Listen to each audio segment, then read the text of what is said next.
पिछले 2 दिन से हम आपको चाय पर लगातार आमंत्रित करते हैं और फिर आपको बिना चाय पिलाए ही चले जाते हैं। यानी चाय के नुकसान वाली खबर 2 दिन से हम आपको दिखा नहीं पा रहे हैं, क्योंकि ब्लैक एंड व्हाइट हम शुरू करते हैं, आपको बताते हैं कि आज ये खबर दिखाएंगे और बाकी खबरें इतनी ज्यादा हो जाती हैं और समय का पता ही नहीं चलता कि कब 10 बज गए और ये खबर रह जाती है। आप में से बहुत सारे दर्शकों ने मेल्स लिखे, बहुत सारे दर्शकों ने सोशल मीडिया पर लिखा, व्हाट्सएप पर लिखा और कहा कि आप ये खबर क्यों नहीं दिखा रहे हैं। लेकिन आज चाय पर यह चर्चा आपके साथ जरूर होगी, इसलिए चाय के जितने भी शौकीन लोग हैं, खास तौर पर दूध वाली चाय के, ये खबर उनके लिए है।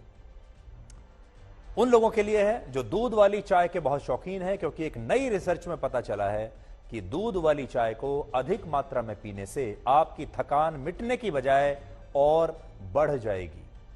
चीन की राजधानी बीजिंग में हुई इस स्टडी में 5000 से ज्यादा छात्रों ने हिस्सा लिया और ये वो छात्र थे जिन्हें मिल्क टी यानी दूध वाली चाय पीने की लत लग चुकी थी। ये हर समय दूध वाली चाय पीते थे। यह स्टडी लगभग 1 साल तक चली, जिसमें पता चला कि जो लोग दूध वाली चाय ज्यादा पीते हैं उन्हें इसकी वजह से डिप्रेशन और एंग्जाइटी की शिकायत हो सकती है और इसकी वजह से लोगों के मन में कई बार तो आत्महत्या करने के बुरे विचार भी आ सकते हैं। इसके अलावा इस स्टडी में मिल्क टी के साथ बबल टी और मसाला टी की लत को भी मानसिक स्वास्थ्य के लिए हानिकारक माना गया। आप में से बहुत सारे लोग मसाला चाय के भी बड़े शौकीन हैं, तो वो लोग भी सावधान हो जाएं।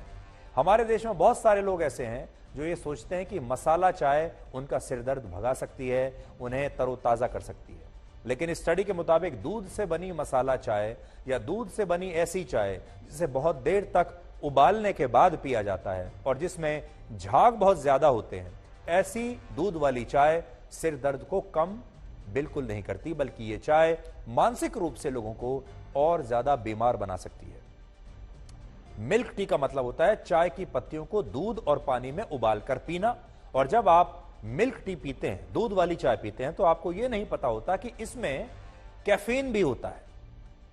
आप दिन में लगातार कई कप दूध वाली चाय पीते हैं और इससे जब आपके शरीर में कैफीन की मात्रा बढ़ जाती है तो यही कैफीन शरीर में एक तरह का केमिकल इम्बैलेंस पैदा करता है और इसका असर लोगों की मेंटल हेल्थ पर भी पड़ने लगता है। और फिर जिन लोगों को दूध वाली चाय पीने की लत है वो लोग और ज्यादा चिड़चिड़े रहने लगते हैं, उन्हें डिप्रेशन होने लगता है और उन्हें ज्यादा तनाव होने पर कई बार आत्महत्या करने के ख्याल भी आ सकते हैं। लेकिन आपने कभी सपने में भी नहीं सोचा होगा कि यह सब कुछ चाय की वजह से हो रहा है, क्योंकि जब आप चाय पीने जाते हैं ऐसे समय में जाते हैं जब आपको लगता है कि अब मैं थक चुका हूं या आपको कोई परेशानी है, आपके सिर में दर्द हो रहा है, आप तरोताजा महसूस करना चाहते हैं, तब आप चाय पीते हैं।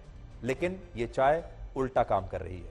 इसके अलावा स्टडी के मुताबिक मिल्क टी पीने वाले हर 1000 में से 1 व्यक्ति को आत्महत्या करने के ख्याल आ सकते हैं और दूध वाली चाय की लत आपके दिल को भी कमजोर बना सकती है। यह स्टडी जो अभी तक मैंने आपको बताई, ये तो बीजिंग में हुई थी। अब देखिए, अमेरिका की ब्राउन यूनिवर्सिटी के मुताबिक दूध वाली चाय के हर कप में 40 मिलीग्राम कैफीन होता है, जो न सिर्फ स्लीप पैटर्न को बिगाड़ देता है, यानी आपके जो सोने की जो पूरी व्यवस्था है उसे बिगाड़ देता है, बल्कि इससे आपको हृदय रोग समेत कई और बीमारियां भी हो सकती हैं। इसके अलावा जो लोग ठंडी चाय को दोबारा गर्म करके पीते हैं, कई बार आपने देखा होगा हम अपनी रसोई में चाय बनाते हैं, 1 कप पीते हैं, फिर वो चाय पतीली में रहती है या पैन में रहती है और फिर हम उसको दोबारा गर्म करके पीते हैं।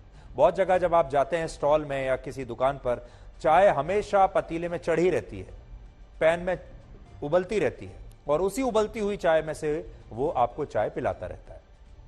तो जो लोग चाय को दोबारा गर्म करके पीते हैं या जो लोग सुबह उठते ही चाय पीते हैं, उन्हें ब्लड प्रेशर, अल्सर, डिहाइड्रेशन और हड्डियां कमजोर होने की शिकायत भी इस चाय की वजह से हो सकती है। और हमारे देश में जिन लोगों को चाय पीने की आदत पड़ चुकी है, लत पड़ चुकी है, उन्हें शायद यह पता ही नहीं होगा कि टी बोर्ड ऑफ इंडिया ने कुछ समय पहले एक एडवाइजरी जारी की थी जिसमें यह बताया गया था कि बाजार में मिलावटी चाय की पत्तियां भी अब बेची जा रही हैं, जिन्हें खुशबूदार बनाने के लिए, उसका रंग और ज्यादा खूबसूरत बनाने के लिए सिंथेटिक कलर्स और केमिकल्स का भी इस्तेमाल किया जाता है। और अगर आप ऐसी चाय पत्ती की चाय बनाकर पी रहे हैं तो इससे आपको कैंसर भी हो सकता है। इसलिए यह भी देख लीजिए कि आप जो चाय की पत्ती ला रहे हैं वो अच्छी क्वालिटी की हो, वो मिलावटी ना हो। सबसे ज्यादा खतरनाक बात यह है कि हमारे देश में ज्यादातर लोग दूध वाली चाय ही पीते हैं। आज भी अगर आप जाएंगे, देश में ज्यादातर लोग दूध की चाय पीते हैं। एक सर्वे के मुताबिक भारत में चाय पीने वाले लोगों में 80% लोग ऐसे हैं जो नियमित रूप से सिर्फ दूध वाली चाय पीना ही पसंद करते हैं, और इस चाय को भी वो काफी देर तक उबाल कर पीते हैं ताकि चाय लाल हो जाए, जबकि चाय को ज्यादा देर तक उबालना खतरनाक माना गया है। भारत के ज्यादातर घरों में चाय बनाने के लिए पानी और दूध के साथ चाय की पत्ती को उबाला जाता है। आपके घर में भी ऐसा ही होता होगा, लेकिन अलग अलग स्टडीज कहती हैं कि चाय को 5 मिनट से ज्यादा अगर उबाला गया तो इससे चाय की पत्तियां काफी हद तक नष्ट हो जाती हैं और फिर यह चाय आपके शरीर के लिए खतरनाक बनती चली जाती है। भारत में जो लोग चाय के शौकीन हैं, उन्हें यह बात शायद पता नहीं होगी कि दुनिया के ज्यादातर देशों में आज भी दूध वाली चाय यानी मिल्क टी नहीं पी जाती, और ईरान में तो दूध वाली चाय को अशुभ माना जाता है, और चाय जब अस्तित्व में आई थी तब भी इसका दूध से कोई वास्ता नहीं था। ऐसा माना जाता है कि चाय की खोज आज से करीब 5000 वर्ष पहले चीन में हुई थी। उस समय चीन के इतिहास के दूसरे सम्राट शेन नोंग अपनी सेना के साथ किसी दूर दराज के इलाके में कुछ देर के लिए जंगल में रुके, क्योंकि उन्हें पानी को उबालकर पीने की आदत थी। इसलिए जब उनके सेवक उनके लिए पानी उबाल रहे थे, तभी पास ही में मौजूद एक पेड़ से कुछ पत्तियां उस पानी में गिर गईं, और इस पानी का जो रंग है वो बदल गया, पानी का रंग ब्राउन हो गया। लेकिन जब सम्राट ने इसे उबला हुआ पानी समझकर पी लिया तो उन्हें इसका स्वाद कुछ अलग लगा, और यह स्वाद उन्हें बड़ा पसंद आया, और इसे पीने के बाद उन्हें बड़ी ताजगी भी महसूस हुई।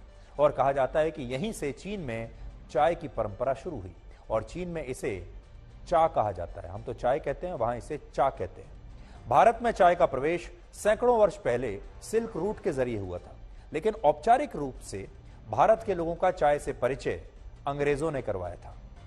अंग्रेजों ने ही सबसे पहले वर्ष 1830 के आसपास, 1830 के दशक में भारत में चाय के बागान लगाने की शुरुआत की, और अंग्रेज भी बिना दूध वाली चाय ही पीते थे। लेकिन भारत में धीरे धीरे दूध वाली चाय पीने का एक ट्रेंड बन गया, क्योंकि अंग्रेज इस चाय को रेलवे स्टेशन पर आकर बेचा करते थे, और रेलवे स्टेशन से ही यह चाय पूरे देश में, पूरे भारत में फैलती चली गई। आज भारत में औसतन हर व्यक्ति सालाना 250 कप, 250 कप और हर महीने 21 कप चाय पीता है, और यह हम आपको पूरे देश के लोगों का एक औसत बता रहे हैं। पूरे वर्ष में एक औसत व्यक्ति 250 कप चाय पीता है। अगर आप वैसे देखेंगे तो कुछ शहरों में लोग दिन में 5 से 6 कप चाय भी पीते हैं, और आज चाय के उत्पादन के मामले में भारत पूरी दुनिया में चीन के बाद दूसरे स्थान पर है। हम ये नहीं कह रहे कि आपको चाय नहीं पीनी चाहिए। अगर आप सीमित मात्रा में चाय पीते हैं, और अगर आप चाय बनाने का सही तरीका जानते हैं, यानी चाय बनाने की जो सही विधि है उसके अनुसार अगर आप चाय बनाते हैं, तो आपको डरने की कोई आवश्यकता नहीं है। हम यहां स्पष्ट करना चाहते हैं कि हम ये नहीं कह रहे कि चाय पीने से ही आप बीमार हो जाएंगे या ये चाय आपके लिए खतरनाक है। हम ये कह रहे हैं कि अगर आप गलत विधि से चाय बना रहे हैं तो ये खतरनाक होगा। अगर आप चाय को जरूरत से ज्यादा उबाल रहे हैं, जरूरत से ज्यादा उसे लाल करके पीते हैं, जरूरत से ज्यादा आप पत्तियों को उबालते हैं, या फिर बार बार चाय को गर्म करते हैं, तो फिर यह आपके लिए हानिकारक है। लेकिन अगर आपको दूध वाली चाय पीने की लत लग चुकी है तो आपको आज ही सावधान हो जाना चाहिए, और यह चेक करना चाहिए कि क्या आप डिप्रेशन और तनाव में रहते हैं, और अगर ऐसा है तो इसका कारण कहीं आपकी चाय के साथ तो जुड़ा हुआ नहीं है। तो आज हमारे जो दर्शक इस विश्लेषण को देखने के बाद चिंता में आ गए, उन्हें हम चाय की ताकत के बारे में भी बताना चाहते हैं। चाय बड़ी ताकतवर भी है। भारत में चाय को सामाजिक पहलू से देखा जाता है। यह सिर्फ एक कोई पीने की चीज नहीं है। यह कहा जाता है कि सुबह की चाय और बड़ों की राय समय समय पर लेते रहना चाहिए। असल में चाय की चुस्कियों में एक ऐसा सुकून होता है जो लोगों को साथ भी लाता है और उन्हें अपना सुख दुख बांटने का मौका भी देता है। जब कोई व्यक्ति आपसे कहता है कि चलो चाय पीते हैं, तो वो सिर्फ आपसे ये नहीं कह रहा कि बाहर चलकर या कहीं बैठकर कुछ भी पी लिया जाए। ये कोल्ड ड्रिंक पीने जैसा नहीं है। चाय पीने का मतलब है दो लोगों के बीच आपस का रिश्ता मजबूत हो रहा है। हमारे देश में जब लोग दुखी होते हैं या जब खुश होते हैं, तब वो यही कहते हैं कि चलो चाय पीते पीते बात करते हैं। कभी कोई विवाद हो जाता है, उसे भी सुलझाने के लिए कहते हैं चलो चाय पर चर्चा करते हैं, चाय पर बात करते हैं। यानी चाय उस भावना का नाम है जो हर घूंट के साथ आपके शरीर में एक सुफुर्ती और सकारात्मकता लाती है, आपके रिश्तों को जोड़ती है, और इसे हर मर्ज की दवा भी माना जाता है। आप ये भी कह सकते हैं कि कॉफी अगर शरीर है तो चाय भारत की आत्मा है, और इसीलिए हमारे देश में कहा जाता है कि कॉफी पर सिर्फ दुनियादारी की रस्में निभाई जाती हैं, लेकिन रिश्ते तो आज भी चाय पर ही बनते हैं। और आज भी हमारे देश में शादियां चाय पर चर्चा करते करते पक्की हो जाती हैं। लड़कियां लड़कों से कहती हैं कि आज मेरी मम्मी ने तुम्हें चाय पर बुलाया है, कॉफी पर नहीं। इसलिए जो बात चाय में है वो कॉफी में कभी नहीं आ सकती, क्योंकि चाय में जो प्यार है, चाय में रिश्ते मजबूत करने की जो ताकत है, चाय में जो भावनाएं हैं, चाय में जो प्यार मिला होता है, वो किसी और पेय पदार्थ में हो ही नहीं सकता।